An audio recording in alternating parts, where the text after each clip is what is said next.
नमस्कार मित्रो, माझ्या कायदेभान या लीगल चॅनलवर तुमचं स्वागत आहे। तर आजच्या व्हिडिओचा विषय आहे की MPDA मध्ये जर तुम्हाला अरेस्ट केलं तर कुठल्याही कोर्टात बेल तर होत नाही, फक्त हायकोर्टात जावं लागतं। पण हायकोर्टात जेव्हा जाता तेव्हा आपल्याला सोडवलं पाहिजे, याच्यासाठी 10 ग्राउंड आपल्याला अवेलेबल आहेत। MPDA कायद्यामध्येच 10 ग्राउंड आहेत। ते कोणते ग्राउंड आहेत ते आपण विस्ताराने आता पुढे बघूया। तर मित्रो, MPDA हा असा कायदा आहे, असा स्पेशल कायदा आहे की एखादा आरोपी समाज विघातक काही कार्य करत असेल तर त्याला तात्काळ जेरबंद करण्यासाठी, तात्काळ जेलात टाकण्यासाठी वापरण्यात यावा म्हणून हा कायदा आणण्यात आला आहे। आपल्याकडे ऑर्डिनरी क्रिमिनल कायदे आहेत। ते ऑर्डिनरी गुन्ह्यामध्ये आरोपीने केलेला गुन्हा तपासणे, त्याचे पुरावे तपासणे, पुरावे कन्फर्म झाल्यानंतर शिक्षा देणे अशा पद्धतीचे असतात। MPDA काय आहे, याच्या उलट आहे। हा काय म्हणतो, पुरावे वगैरे काही तपासू नका, कारण हा समाज विघातक कार्य करणार आहे, याला तात्काळ धरा आणि जेलात टाका, असा MPDA म्हणतो। म्हणजे दोन कायद्यामध्ये हा फरक आहे। ऑर्डिनरी कायद्यामध्ये काय, आधी आरोपीला धरा, मग त्याचे पुरावे तपासा, पुरावे सिद्ध झाले तर जेलात पाठवा, असं ऑर्डिनरी क्रिमिनल कायदे म्हणतात। आणि MPDA मात्र यातलं काहीच नाही करत। दोन जर साक्षीदारांनी बयान दिले तुमच्या विरोधात तर तुम्हाला डायरेक्ट जेलात टाकतात, असं फरक आहे। आणि इथेच आपल्याला 10 ग्राउंड तयार होतात। याच कारणामुळे MPDA कायद्याचं बेसिक सूत्र हे आहे की समाज विघातक कार्य केल्यामुळे तात्काळ अरेस्ट करा, हे बेसिक सूत्र आहे। अरेस्ट करा, कधी करा, तात्काळ करा। आणि कशासाठी, समाज विघातक कार्य केल्यामुळे, म्हणजे पब्लिक लॉ अँड ऑर्डर बिघडवल्यामुळे, हे बेसिक सूत्र आठवण ठेवा। याच सूत्रावर आपण आरोपीला सोडवू शकतो, कारण हेच सूत्र आपल्या मदतीला येतं। आता बघा, MPDA मध्ये अरेस्ट करताना पोलीस लोक 4 गोष्टी वापरतात। काय 4 गोष्टी वापरतात, 2 तुमचे जुने FIR वापरतात, ज्याच्यावर तुमचे प्रिव्हियस कुठले तरी गुन्हे असतात, आणि 2 गुप्त साक्षीदार वापरतात। हे गुप्त साक्षीदार काय साक्ष देतात, या आरोपीला आम्ही अमुक अमुक गुन्हा करताना पाहिलं, अमुक अमुक धमकवताना पाहिलं, त्यामुळे आम्ही आरोपीच्या विरोधात साक्ष देतो, असं 2 गुप्त साक्षीदार देतात। हे 2 गुप्त साक्षीदाराचे गुप्त साक्ष आणि 2 तुमचे जुने FIR, अशा 4 गोष्टीवर तुम्हाला लगेच तात्काळ अरेस्ट केलं जातं। आणि तुमची कृती ही public law and order disturb करणारी आहे, म्हणजे समाजामध्ये एक विघातक कृती करणारी आहे, असा ठपका ठेवून तुम्हाला तात्काळ जेलामध्ये पाठवतात। आता हीच गोष्ट आपल्या मदतीला येते का, कारण ती कशी येते, आता पुढील 10 ग्राउंड आपण बघू। प्रत्येक ग्राउंडमध्ये बघा, तुम्हाला समजेल ती कशी येते। तर पहिला ग्राउंड आहे सब्जेक्टिव्ह सॅटिस्फॅक्शन। जेव्हा केव्हा कलेक्टर किंवा कमिशनर तुम्हाला अरेस्ट करण्याची ऑर्डर काढतो तेव्हा तो सब्जेक्टिव्ह सॅटिस्फॅक्शन त्यांनी करायचं असतं। सब्जेक्टिव्ह सॅटिस्फॅक्शन म्हणजे काय, की MPDAचं जे सूत्र आहे, सूत्र काय आहे की या माणसाच्या कृतीमुळे समाजामध्ये लॉ अँड ऑर्डर डिस्टर्ब होणार आहे, समाज विघातक काहीतरी कार्य हा करणार आहे, म्हणून तात्काळ आम्ही अरेस्ट करतो, यासाठी मी सब्जेक्टिव्ह सॅटिस्फॅक्शन केलं, असं कलेक्टरनी म्हणायचं असतं। काय केलं मग, हे जे 2 गुप्त साक्षीदार आहेत त्यांचे मी साक्ष तपासले, माझं समाधान झालं, म्हणून मी ऑर्डर काढतोय, अशा पद्धतीचं कलेक्टरचं किंवा कमिशनरचं स्टेटमेंट म्हणजे सब्जेक्टिव्ह सॅटिस्फॅक्शन। आता या सब्जेक्टिव्ह सॅटिस्फॅक्शनमध्ये जर काही दोष असतील, हे तुम्ही कोर्टात सिद्ध करू शकला तर तुमची सुटका होते। तर पहिला ग्राउंड काय, सब्जेक्टिव्ह सॅटिस्फॅक्शन कलेक्टरनी नीट केलेलं नाही, हे तुम्ही कोर्टात सिद्ध करा। हा पहिला ग्राउंड वापरा आणि आरोपीला सोडवा, हा तुमच्यासाठी अवेलेबल ग्राउंड आहे। दुसरा ground live linkage. Live linkage ground काय आहे, हे जे 4 एलिमेंट असतात ज्याच्यावर तुम्हाला अरेस्ट केलं, 4 एलिमेंट कुठले, 2 तुमचे जुने FIR आणि 2 गुप्त साक्षीदार। या 4ही एलिमेंटमध्ये जे काही माझ्यावर आरोप ठेवण्यात आले ते आरोप एकतर एक दुसऱ्याला लिंक होत नाही, आणि झाले तरी MPDAचं जे सूत्र आहे, सूत्र काय आहे की आरोपीच्या कृतीमुळे लॉ अँड ऑर्डरचा प्रश्न निर्माण होतोय, समाजामध्ये मोठ्या प्रमाणे विघातक काहीतरी घडू शकतं, हे सूत्र। यातलं काहीच घडणार नाही आहे, त्याच्यामुळे MPDA लागूच नाही पडत, हे कोर्टाला सिद्ध करायचं। हे जर तुम्ही सिद्ध केलात की लाईव्ह लिंकेज नाही आहे तर आरोपीची सुटका होते। तिसरं ग्राउंड ट्रान्सलेशनमध्ये फरक। आता हा एक जरा विचित्र विषय आणि गमतीशीर विषय आहे। काय आहे, जेव्हा केव्हा आरोपीच्या विरोधात ऑर्डर काढतात, मराठीमध्ये पण काढतात, इंग्लिशमध्ये पण ट्रान्सलेट करून काढतात। या दोन ट्रान्सलेशनमध्ये जर फरक आला किंवा एखादा पॅरा सुटला तर मात्र याच ग्राउंडवर तुम्ही तुमची सुटका करू शकता. आता तुम्हाला वाटेल साहेब नुसतं ट्रान्सलेशनमध्ये फरक आला तर कसं काय? त्याच्याबद्दल एक जजमेंट आहे. जेव्हा मी 1 by 1 ग्राउंड डिटेलमध्ये घेईन तेव्हा मी जजमेंट सांगेन, त्याच्यातला डिटेलिंग पण सांगेन. आत्ता फक्त एवढंच लक्षात ठेवा की ट्रान्सलेशनमध्ये फरक आला असेल तर त्या ग्राउंडवर आरोपीला सोडवता येतं, त्याचे जजमेंटसुद्धा आहे. पाचवा ग्राउंड म्हणजे आत्तापर्यंत जे तुम्हाला सांगितलं तेच की समाजाला घात करेल किंवा लॉ अँड ऑर्डरचा प्रश्न निर्माण होईल किंवा समाजातील लॉ अँड ऑर्डर डिस्टर्ब होईल इतक्या मोठ्या स्वरूपाचं माझ्याकडून कुठलाही गुन्हा झालेला नव्हतं. 1 to 1 गुन्हा होता, त्याच्यामुळे सामाजिक विघातक काहीतरी होईल अशा स्वरूपाचा फुगवटा केला हे तुम्ही सिद्ध करा.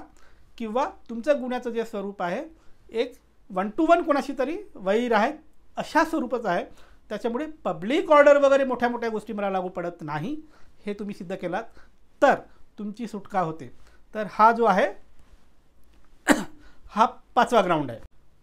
6वा ग्राउंड खूप टेक्निकल आहे, मी थोडक्यात सांगतो कारण बऱ्याच लोकांना समजणार नाही. आपल्याकडे बऱ्याच जजमेंटमध्ये कोर्टाने लॉ अँड ऑर्डर आणि पब्लिक ऑर्डर डिस्टर्बन्स या दोन गोष्टी वेगवेगळ्या पद्धतीने डिफाईन करून दिलेल्या आहेत. जो कोणी लॉयर MPDAमध्ये आर्ग्युमेंट करतो त्यांनी याच्यातील एक बारीक रेषा आहे ती व्यवस्थित अभ्यासावी की लॉ अँड ऑर्डर म्हणजे काय, कोर्टाने काय डिफाईन करून दिलं आणि डिस्टर्बन्स ऑफ पब्लिक ऑर्डर हा काय प्रकार आहे, तो त्याच्यात काय फरक आहे आणि आपला जो आरोपी आहे त्याच्यावर लॉ अँड ऑर्डरचा जर ठपका ठेवला, तो जरी सिद्ध झाला तरी पब्लिक ऑर्डर डिस्टर्बन्स होत नाही हे सिद्ध करायचं. हे जर सिद्ध केलात तर आरोपीची सुटका होते. पण हा जो ग्राउंड आहे खूप टेक्निकल ग्राउंड आहे, हा कॉमन मॅननी समजण्यापेक्षा लॉयरनी समजून घ्यावा. 7वा ग्राउंड अत्यंत महत्त्वाचा ग्राउंड आहे MPDAमध्ये. 7वा ग्राउंड तो आहे gross delay in passing order. काय प्रकार आहे? कलेक्टर किंवा कमिशनर हा जो MPDAमध्ये डिटेन्शन ऑर्डर पास करतो, तो ऑर्डर पास करताना ग्रॉस डिले जर झाला तर ती ऑर्डर रद्द ठरते असं हा ग्राउंड म्हणतो. आता ग्रॉस डिले म्हणजे काय प्रकार आहे तुम्हाला सांगतो. MPDA कायद्याचं बेसिक सूत्र काय आहे? तात्काळ अरेस्ट करणे. का? कारण समाजामध्ये काहीतरी विघातक काम करणार हा माणूस, त्याच्यामुळे याला तात्काळ अरेस्ट करा, त्याच्यामुळे हा स्पेशल कायदा आहे. आणि इथेच मग आपण पकडायचं की 2 गुप्त साक्षीदार आहेत, त्यांनी समजा 20 दिवसाआधी साक्ष दिली आणि 20 दिवसानंतर कलेक्टरनी आज ऑर्डर काढली, तर इथेच आपल्याला हा ग्राउंड आपल्या मदतीला येतो. MPDA कायदा काय म्हणतो की तत्काळ अरेस्ट करा. जर 20 दिवसाआधी 15 दिवसाआधी जर गुप्त बयान देण्यात आलं आणि त्या गुप्त बयानाच्या आधारे MPDA लावणार आहात तर MPDA काय म्हणतो की फक्त तेव्हाच MPDA लावा जेव्हा एखादा आरोपी काहीतरी समाजविघातक कार्य करणार आहे आणि त्याला तात्काळ अरेस्ट करणे जरुरी आहे असं जर MPDA कायदा म्हणतो, तर 15 किंवा 20 दिवसाआधीच्या गुप्त बयानावर तुम्ही आज ऑर्डर काढून जर त्याला डिटेन करताय आरोपीला, याचा अर्थ तुमचं अरेस्ट हे तात्काळ अरेस्ट करणे या स्वरूपाचं अरेस्ट नाही आहे. म्हणजे समाजविघातक कार्याला तात्काळ थांबवणे या स्वरूपात ते बसतच नाही. मग कुठे बसतं? जे जनरल क्रिमिनल लॉ आहे तिथे बसतं. मग अरेस्टचं स्वरूप पाहता MPDAच्या ब्रॅकेटमध्ये किंवा सूत्रात बसतच नाही. या आरोपीला तुम्ही जनरल लॉमध्ये करायला पाहिजे होतं ट्रायल किंवा फौजदारी खटला जनरलमध्ये भरायला पाहिजे होतं. 15 दिवसाचं गॅप केल्यानंतर एनिवे त्याचं काही पर्पजच राहत नाही. त्याच्यामुळे याच ग्राउंडवर तात्काळ ऑर्डर केले नाही याचाच अर्थ हा जो काही डिले केला कलेक्टरनी, तो डिले आरोपीच्या फेवरमध्ये जातो आणि कोर्ट असं म्हणतं की डिले झाल्यामुळे आरोपीवर MPDA लागू केला जाऊ शकत नाही. फार जर करायचं होतं तर त्यांनी जनरल क्रिमिनल लॉ लागू करून त्याला अरेस्ट करायला पाहिजे होता. MPDA लागू पडत नाही असं म्हणतं आणि कोर्ट तुम्हाला लगेच सुटका करतं. प्रत्येक तिसरा जजमेंट जो आहे तो या ग्राउंडवर आरोपीची सुटका करणारा जजमेंट आहे. जर तुम्ही 100 जजमेंट काढून वाचलात तर प्रत्येक तिसरा जजमेंट जो आहे याच ग्राउंडवर आरोपी मुक्त होता. तर हा अत्यंत महत्त्वाचा ग्राउंड आहे. 8वा ग्राउंड सेक्शन 3/3चं कम्प्लायन्सेस केलेलं नाही. आता हा पण एक मजेदार ग्राउंड आहे. कलेक्टर जेव्हा तुम्हाला अरेस्ट करतो तेव्हा कलेक्टरनी 12 दिवसाच्या आत महाराष्ट्र शासनाकडून ऑर्डर कन्फर्म करून घ्यायची असते. 99% कलेक्टर कन्फर्म करतच नाही. त्याच्यामुळे तुम्ही या ग्राउंडची पूर्तता झाली नाही किंवा या कलमची पूर्तता झाली नाही म्हणून कोर्टात सिद्ध करा, तुम्हाला 100% सुटका होते. नवा ग्राउंड भारतीय संविधानाचा आर्टिकल 22/5.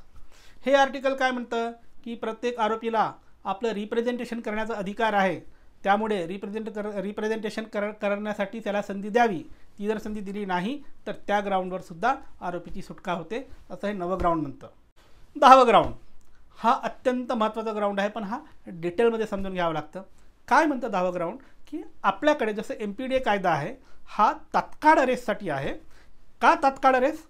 कारण एखाद्या माणसाचं कार्य समाजामध्ये काहीतरी मोठ्या प्रमाणावर विघातक कृती घडवणार असेल असं वाटलं म्हणून तात्काळ अरेस्ट करण्यासाठी हा MPDA कायदा आहे.